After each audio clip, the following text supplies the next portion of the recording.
हर हर महादेव दोस्तों, आज की वीडियो में हम यात्रा करेंगे श्री कल्पेश्वर महादेव मंदिर की, जो कि उत्तराखंड के चमोली जिले में स्थित है।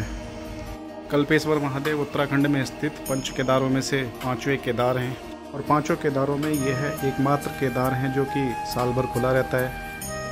साल में किसी भी टाइम आप यहाँ पर इनके दर्शन के लिए आ सकते हैं। तो चलिए शुरू करते हैं कल्पेश्वर महादेव की यात्रा। हर हर महादेव।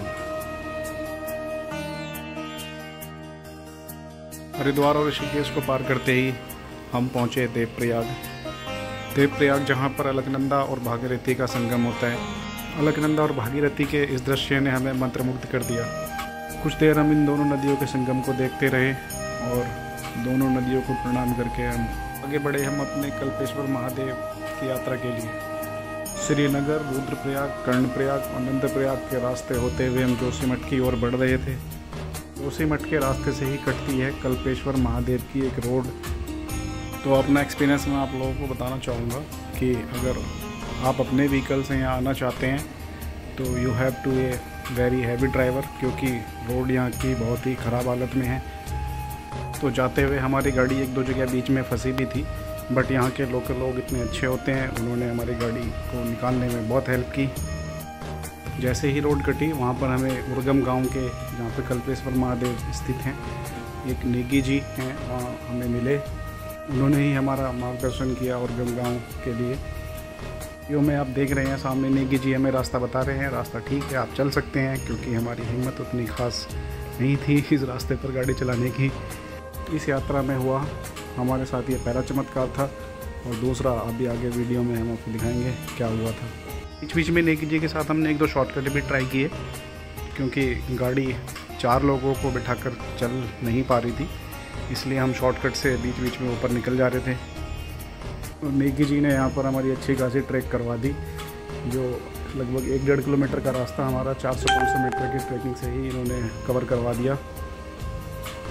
नेगी जी ने हमें बताया पहले ये जो कल्पेश्वर महादेव की सड़क थी पहले नहीं थी, तो उनकी यात्रा पहले जहाँ से कल्पेश्वर महादेव के लिए सड़क निकली थी वहीं से शुरू होती थी, जो कि 20-22 किलोमीटर की ट्रैक हुआ करता था।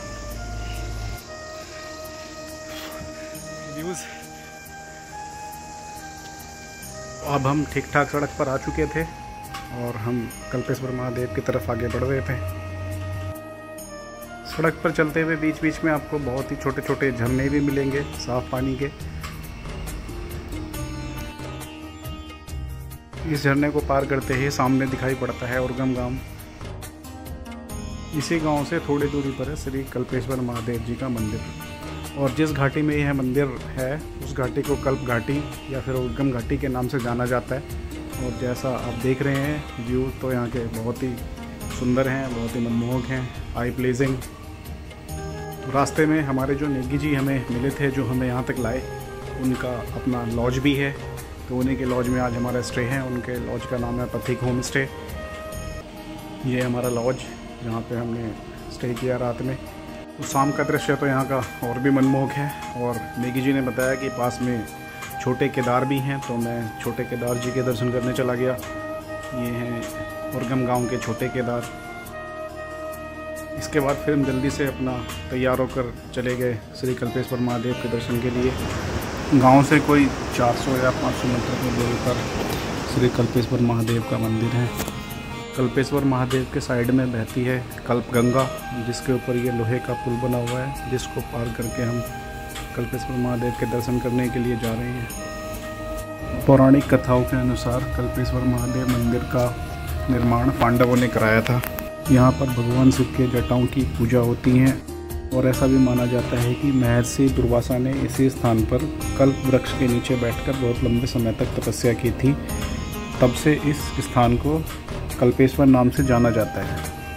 हिंदू धर्म में कल्प वृक्ष की बहुत ही ज़्यादा मान्यता है, और मनुष्य को मनचाहा वरदान प्राप्त कराने वाला वृक्ष है। यहाँ से मंदिर प्रांगण शुरू हो चुका है। यहाँ से प्रसाद लेकर हम श्री महादेव के दर्शन के लिए आगे बढ़ने लगे। ऊपर पहुंचकर हमें पता लगा कि आरती ख़त्म हो चुकी है और मंदिर के द्वार बंद हो चुके हैं। तो दोस्तों, ये दूसरा चमत्कार है जो हमारे साथ हुआ। पंडित जी ने हमारे लिए मंदिर के द्वार ओपन किए और हमने दर्शन किए श्री कल्पेश्वर महादेव के। मंदिर के साइड में बहती हुई कल्पगंगा की मधुर आवाज़ हमें मंत्रमुग्ध कर रही थी।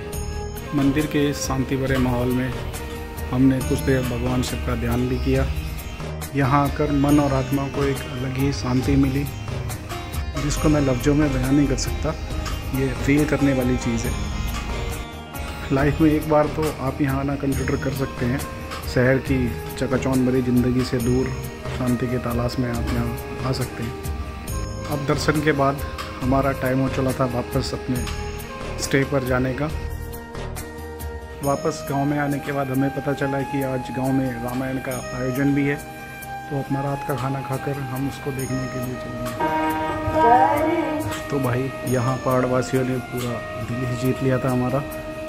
उन्होंने हमें मुख्य अतिथि बनाकर हमसे दीप प्रज्वलित कराई रामायण की स्टार्टिंग के लिए। ये हमारे लाइफ का अब तक का सबसे अच्छा एक्सपीरियंस था, जहाँ हमें इतना सत्कार दिया गया।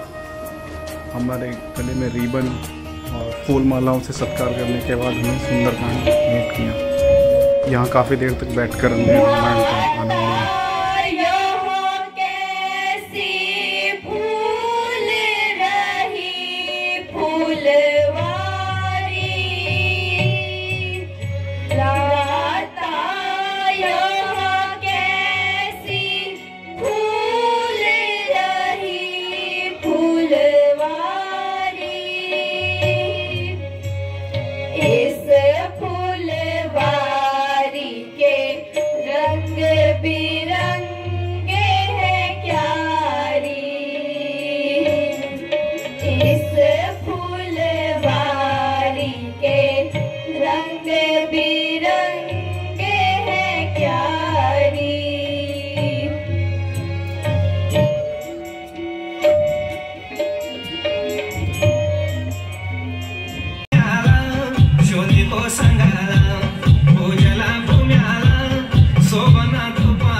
Like